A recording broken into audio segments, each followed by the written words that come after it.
नमस्कार, माझे नाव अर्णव. मी आज तुम्हाला श्यामची आई या पुस्तकातील काही वाक्य वाचून दाखवणार आहे. कोकणातील पालगड या गावी साने गुरुजींचे वडील राहत होते.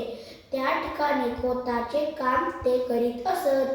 खोताचे घराणे साधावर्णात वैभव संपन्न व श्रीमंत जाते व त्यांच्या आजोबांच्या वेळेची परिस्थिती तशी होती. पण सदाशिवरावांच्या वेळेपासून मात्र घरच्यांची आर्थिक स्थिती घसरत गेली. ती इतकी की सदाशिवरावांचे घरदारही जप्तीत नाहीसे झाले.